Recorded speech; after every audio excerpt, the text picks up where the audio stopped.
Unforgiven. It's the commissioner, backed by popular demand. Or should I say the bi-week demand?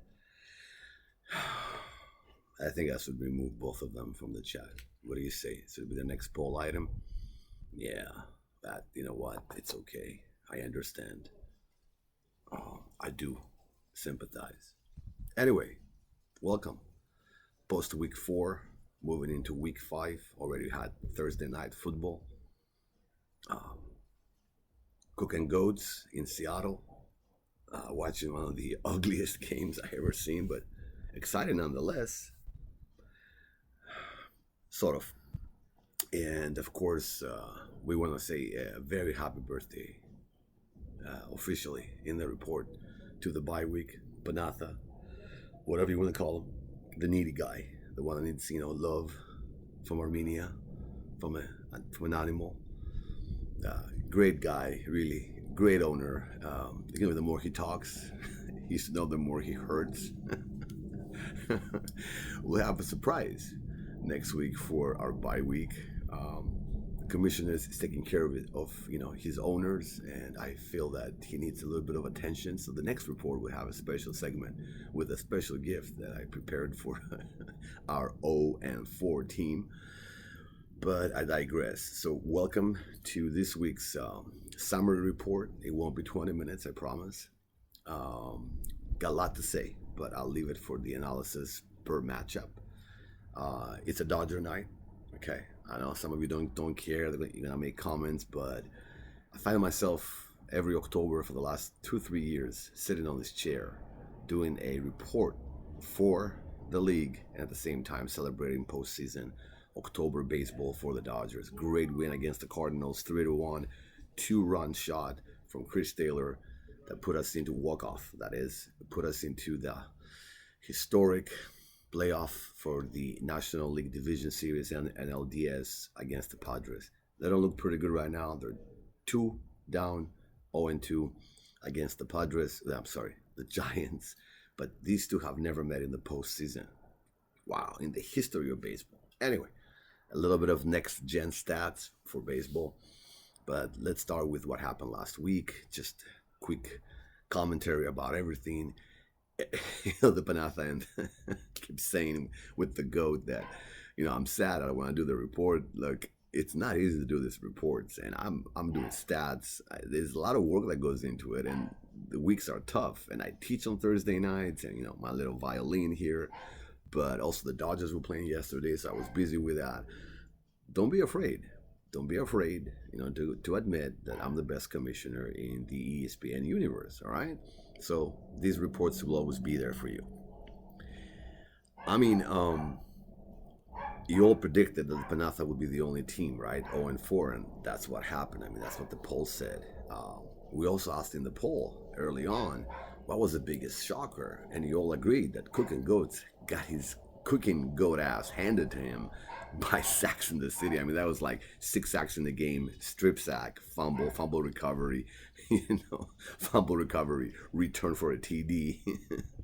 I mean, Cordero took Zafar for a ride, literally.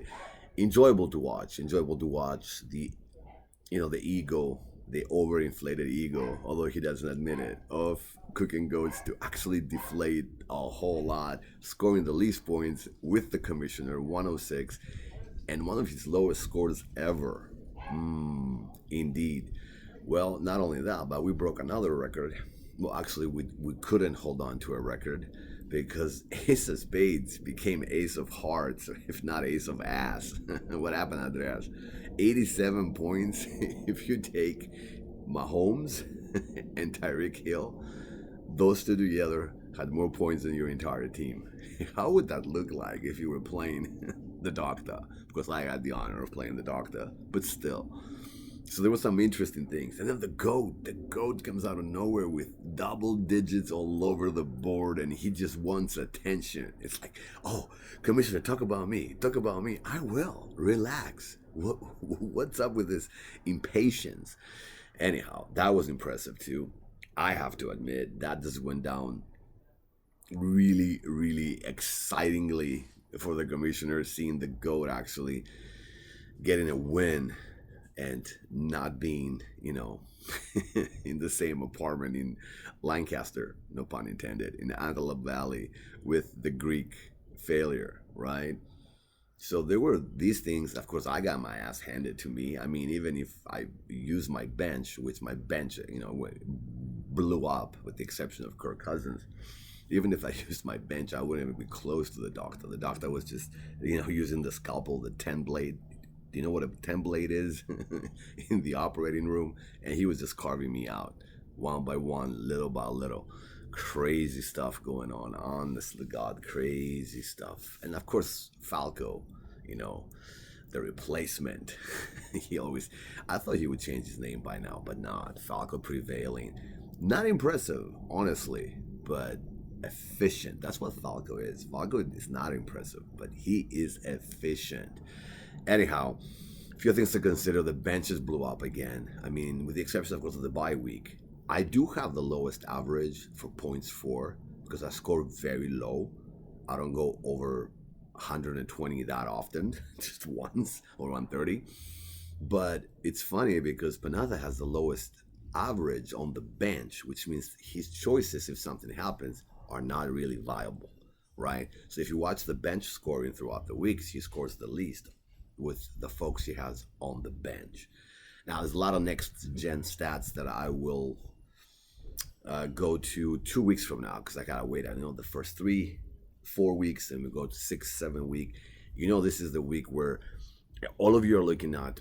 I don't know where ESPN, Sports Illustrated, NFL.com, Yahoo Sports. I don't know where you're getting your information, but you're hearing these experts talking about numbers and statistics and models that they have created, that proprietary models that they have created, and looking at the corner wide receiver matchups, which I do a lot.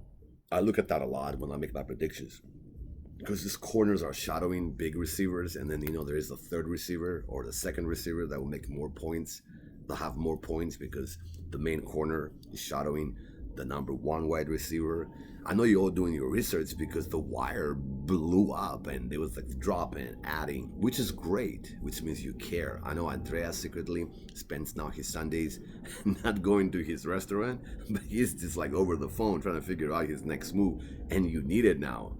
87 from 160, 150 average to 87. That should be concerning for you. And the same goes for every owner, with the exception of Zafar, with the exception of Cook and Goats. Very calm, very collected, extremely gangster-like. He remains focused, not a single move on the wire. He has his bench. He'll see his matchups. He'll come back from Seattle. Hopefully you're back already. He had a nice trip. And then he'll just replace his players from bench to active roster and vice versa. Now that is what the wire is telling me. One is everybody cares. They're looking at what they need to look at even for 2 or 3 weeks from now because the buys are about to start. That's so important as well. And then of course the trades. There have been trade proposals denied, rejected, accepted, declined all over the place. I just rejected two. One of the most ridiculous trade proposals, Alvin Kamara, and I know he's not playing well, but he's got the load, he's got the carries, right? So you never know. He's still hope for Alvin Kamara. I'm just impatient because I just like last season with McCaffrey, it's the first 4 or 5 weeks and my running backs are ranked 13, 15, 22nd, 12, nothing on the top 10. But then the GOAT is giving me Melvin Gordon from the Broncos, which I dropped. He wants me to trade my drop for Alvin Kamara. I mean, that's insulting. And that tells you the quality of the GOAT's mind. And of course, the doctor was offering me Marquise Brown, which is an okay wide receiver, but I have plenty of them. So I need a running back. Hey, Aaron Rodgers is on the block or Kirk Cousins, and they're both very good quarterbacks just in case. Now you got Russell Wilson that was injured. You got other things that are happening that are crazy. The vulturing keeps happening with Collins against Carson, and then this game Collins didn't do anything. It was Sonny Michel, right? You get Woods. Falco made a great comment about my predictions. But Falco, you just stay focused, okay? There's still hope. The bye week is the bye week. Don't worry about it. Are you playing the bye week? Or are you playing? I can't remember. But it doesn't matter. So at this point, all that matters, right, is to figure out where everybody is with regard to 3 weeks from now. Okay? So these trades, I mean, I had to reject them both. But I'm telling you, these trades will make the ground for the next 3, 4 games that are crucial, because when we start playing each other again, if you had lost to someone, you have to beat them. So you can only use the points for, which means mathematically the commissioner with the lowest amount of points for has no chance, but I still need, for example, to look at, I gotta beat the ones that beat me, right? Yeah. And if I get a couple of wins, that's great. So think that way. Trades are flying off the shelf. Let's see who trades for whom. Let's see what happens until next week, because it's too late to actually have a trade right now for this week. What else is going on? These are a few things that I wanted to mention. Very exciting to watch the 1-3 victory of the GOATs. Really, really exciting, because I know the GOAT team is not that bad. Okay, I have no comment about the owner himself. I mean, he's just super annoying. This is the next poll. Oh, don't forget to vote in the new poll that I put in. It has to do with the IR slot or slut, one of the two. But it was really enjoyable to see that all these double digits racking up. It's great. I know it's great on Sunday when you look at your phone or you're on TV and your points just start racking up, right? It's really great feeling. Don't tell me you're not watching. I know Zafar keeps saying, "Oh, I have basketball practice," and he's watching. Even Falco is watching. Freaking Andreas is watching. I know Panatha can't watch anything. He's on top of a grill. Poor guy, man. Even on his birthday, for that matter. And then, of course, I know Doctor is with his big old setup, the 80,000-inch TV, in his living room. And, of course, the GOAT has 3 phones, for 3 different matchups. Only bad news, the Broncos lost. I don't know what happened in Teddy Bridgewater. I don't know where Drew Lock came from. I haven't kept up with the news. Very disappointing. I don't believe we're a bad team, but I don't believe we're a great team either. But this division of ours is unbelievable. And what the Chargers and the Raiders and the Kansas City Chiefs can do, it's just scary. So yeah, that's my 12-minute welcome to week 5 recap a little bit quickly. Week 4, I'm going to have the matchups lined up. Each one I'll dedicate, the kudos and the budos, right? But before we go on, we have a new award in the Unforgiven Commissioner's Report, and that is the Exercise to Be Better award. So this goes to Panatha and Half and Half and the GOAT. Because both of them together, and you've seen the bromance, are exercising very hard to become better at fantasy football. This is a very nice instrument that they both have. I had to order it because I didn't have it, so I know they both have it. So every Sunday they're just like this. Exercise to win, So they're getting stronger. They're trying to make more wins. Obviously it's not working, but I want you to keep that visual when you remember both of them together. Yeah. Actually, it's very good. I can feel my muscles tone up, get hard. Yeah, don't have anybody else watch this with you. It's an R-rated version of the report. I'll be right back. Again, first time that we got less than 100 points from Ace of Hearts. No more spades there, brother. 87. We had this bench phenomenon all over the place again, right? We got a lot of folks who sit on the bench, even for teams that are winning, that are actually amassing points. A lot of trade movement. What do we learn from the waiver wire? What do we learn from the research you're doing? If you really want to do some deep research, you're going to be serious about it. You have to look at the reports that are talking about the matchups against the wide receivers, because it's a PPR league. And you also have to be aware of what is going on with the snaps for the running backs. How many snaps, and don't forget, week 5 is load management for running backs in the NFL. So maybe a lot of them cowbells, right? A lot of the main running backs could be resting so they can last longer with the extra games in this season, right? So if you want to be scientific about it, keep your mind on those things. Then look at the matchups. It's not just your team, it's the other team as well. That's how I am at the record that I am, all right? Because the schedule kind of favored me. Otherwise, my average is horrible. I should be losing to Panatha this week, for example. But it is important to look at the other person's schedule, their matchups. Look at your bench. Like, I'm starting Cousins against Rodgers, right? It's a bold move. I've read a little bit. I have a feeling. I think it might work, and I have the double whammy with Justin Jefferson, who is now steadily looking like his old self from last season when he was the Rookie of the Year. All right, a Rookie of the Year performance. All right, so 15 minutes, close to 20.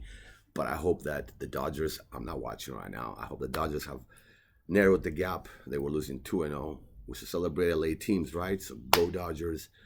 And I hope they beat the Giants in the first game. But if they don't, we got a long way to go. And I know it will be exciting. So commissioner out, and I'll see you in just a bit.